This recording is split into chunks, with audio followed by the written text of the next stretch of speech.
Chapter 3. On Jackson's Island. The summer holidays came, and there was no school. Tom didn't want to think about Muff Potter and Injun Joe, but it wasn't easy. At night, when he was in bed, he saw Injun Joe's face in the dark, and he couldn't sleep. But he couldn't talk to anyone about it. One hot summer's day, he and Joe Harper were down by the Mississippi River. They sat and watched the boats, and fished, and talked. "Let's get away from here," said Tom suddenly. "Let's go and do something exciting somewhere." "Okay," said Joe. "But what? And where?" "I know," Tom said. "Let's run away. Let's go and live on Jackson's Island. We can sleep out under the trees." Jackson's Island was in the Mississippi, 3 miles south of St. Petersburg. Nobody lived there. "Let's ask Huck Finn, too," said Tom. "But don't tell your mother or father or anyone. Go home and get some things to eat, and meet me here at midnight." So that night, 3 boys in a small boat went down the river to Jackson's Island. They had some bread and some meat, and Huck had his pipe, too. When they got there, they carried everything onto the island and made a fire under a big old tree. Then they cooked some of the meat over the fire. And oh, that meat was good. The best dinner in the world. Soon, they stopped talking. Their eyes closed, and they slept. The next morning, Tom woke up with the sun on his head and a smile on his face. Then Huck and Joe woke up, and the 3 boys ran down to the river to swim. After that, they fished, and soon they had about 6 big fish for their breakfast. They cooked the fish on their fire and ate them all. They were very hungry. "That," said Joe happily, "was a wonderful breakfast." After breakfast, they walked through the island, swam some more, talked, fished, and swam again. They came back to their fire in the afternoon. Suddenly, Tom looked up and said, "Listen, can you hear boats?" They listened, and then ran across the island to look down the river. There were 20 or more boats on the water. Every boat in St. Petersburg was out. "What are they doing?" asked Joe. "They're looking for a dead body, I think," said Huck. "They did that last summer, when Bill Turner fell in the river and drowned." "Who's dead, do you think?" asked Joe. The boys watched the boats. Suddenly, Tom cried, "I know who's dead! It's us! They're looking for us!" This was wonderful. Tom looked at his friends. "We're famous," he said. "Everybody in St. Petersburg is talking about us. And they all feel sorry for us." Night came, and the boys went to sleep. But Tom did not sleep. And when morning came, he wasn't there. "Huck, where's Tom?" cried Joe. "I don't know," Huck began. "But look, there he is. He's swimming across to the island now. Hey, Tom!" At breakfast, Tom told his story. "I went home last night," he said, "and listened at the window. Joe, your mother was there too, and she and Aunt Polly cried and cried. I heard some very interesting things. On Sunday, there's going to be a big funeral at the church. For us.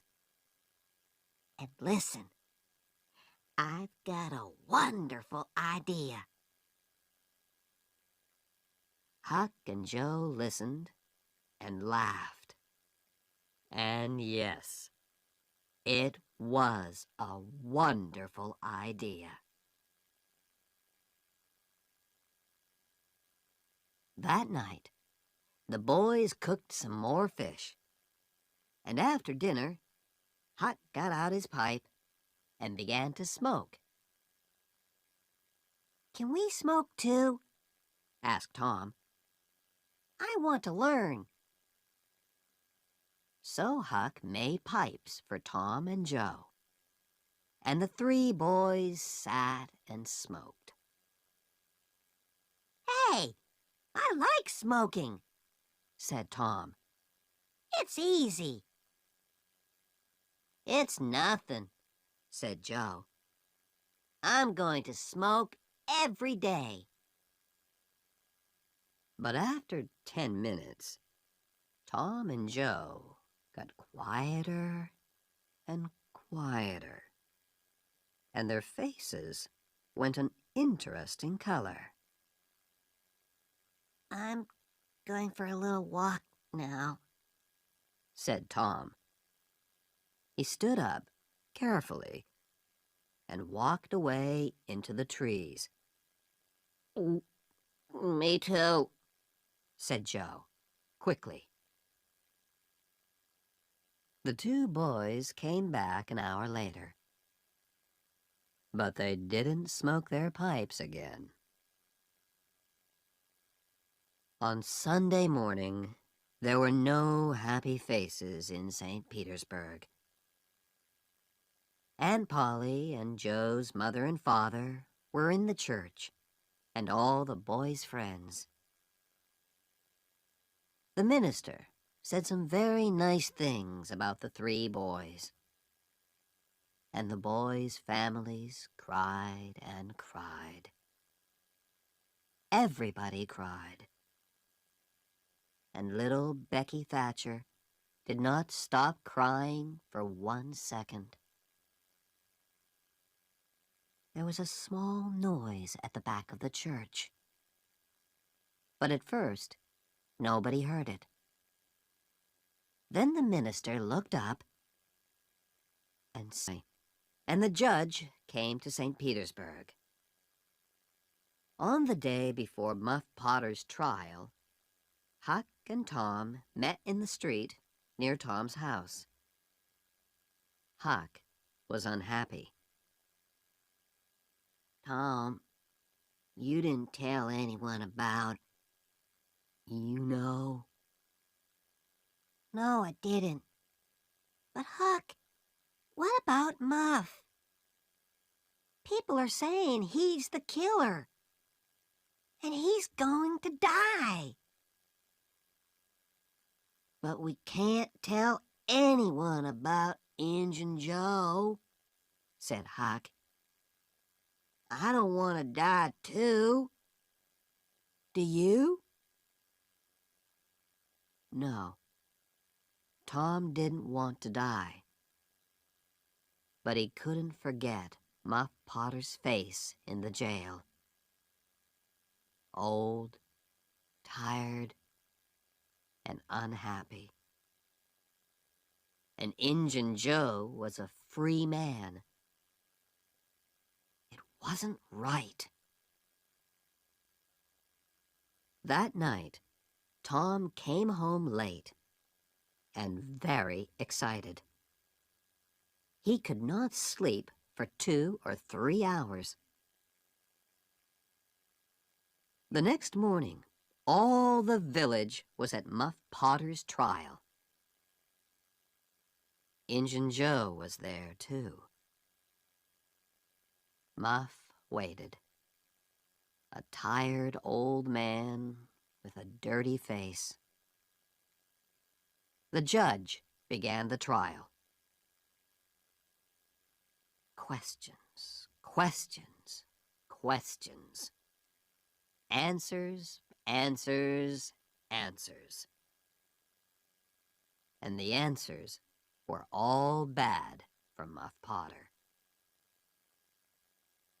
Yes, I found the knife in the graveyard, next to Dr. Robinson's body. Yes, that's Muff Potter's knife. He always carries it. Yes, I saw Muff Potter in the village that afternoon. He had the knife with him then.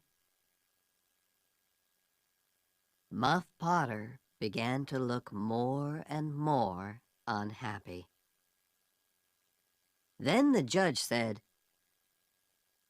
Call Thomas Sawyer. St. Petersburg sat up.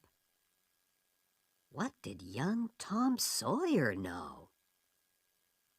Everybody looked at him and waited. Thomas Sawyer, where were you on the 17th of June at the hour of midnight? In the graveyard. Why? I went there to see ghosts. With a dead cat. St. Petersburg laughed, and the judge looked angry. And where were you in the graveyard, Thomas? Behind the trees near Hoss Williams' grave.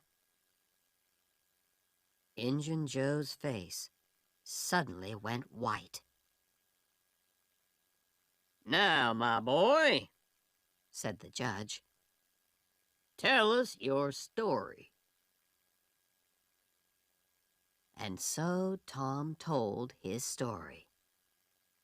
And St. Petersburg sat and listened to him with open mouths. And then Muff Potter fell. And Injun Joe jumped with the knife and... crash! Injun Joe jumped through the window and was out and away in a second. St. Petersburg loved Tom for a week. But Tom was not happy.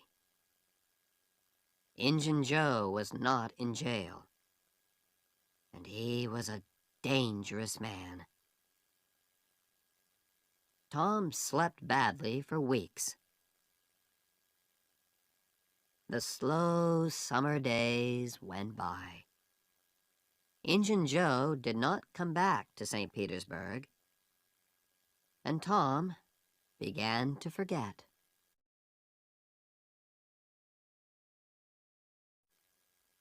Chapter 4. Treasure.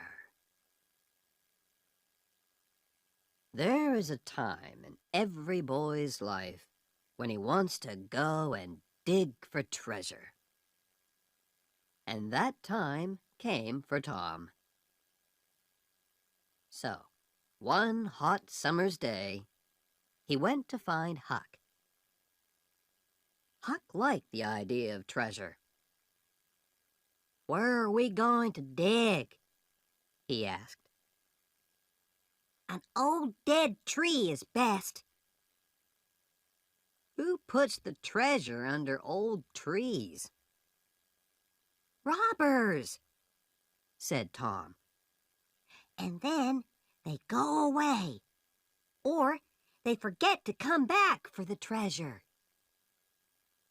"There's a dead tree on Cardiff Hill," said Huck. "Let's go there.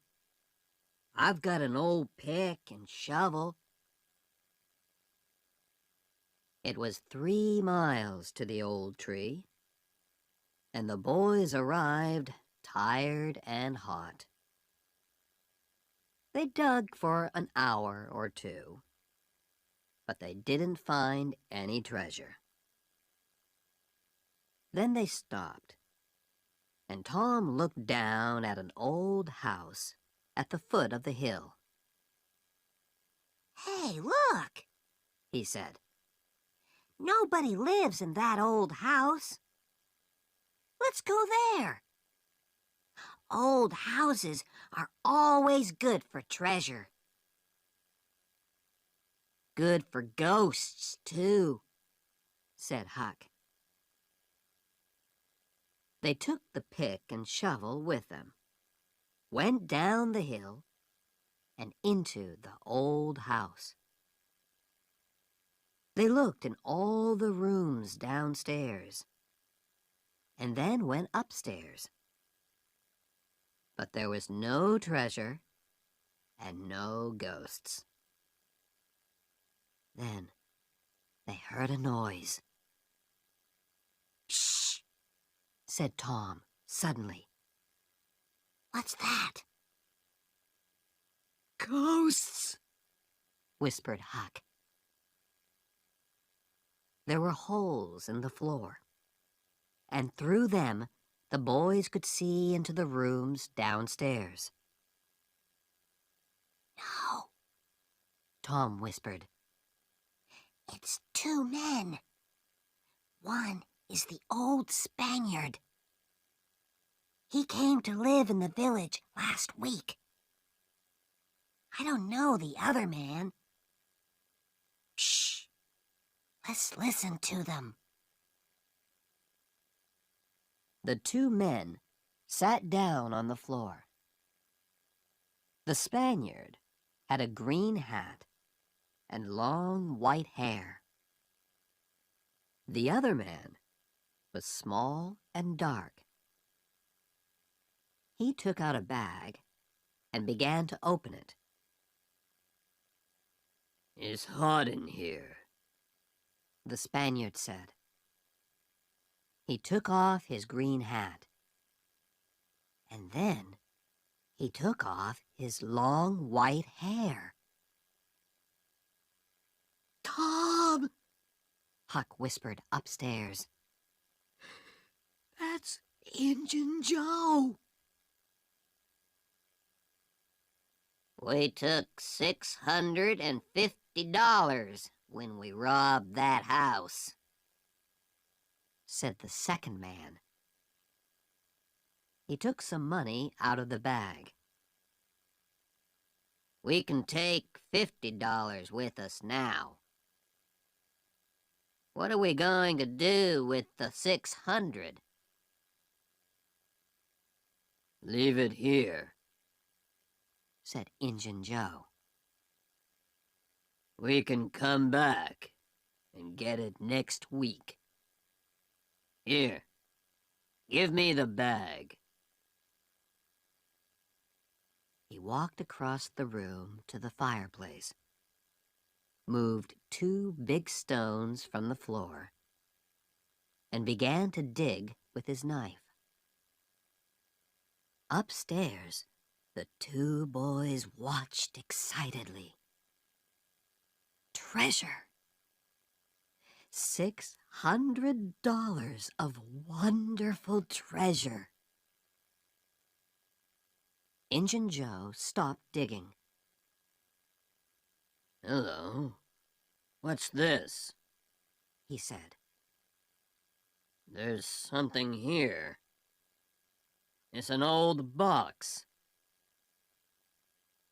The 2 men got the box out and opened it. "It's money," said Injun Joe's friend. Injun Joe put his hand into the box. "There are thousands of dollars here," he said, and the 2 men looked at the money with happy smiles. "But who—" began Injun Joe's friend. "Don't ask," Injun Joe said. "It's our money now." "We can't take it with us today," said his friend. "What can we do with it? Put it back under the floor?" "Yes," said Injun Joe. Happy faces upstairs. "No." Very unhappy faces upstairs. "Let's put it under the cross. Nobody goes there. We can take it there tonight." When night came, the 2 men carried all the money away. The boys did not go after them because they were afraid of Injun Joe. But they wanted very much to find that cross.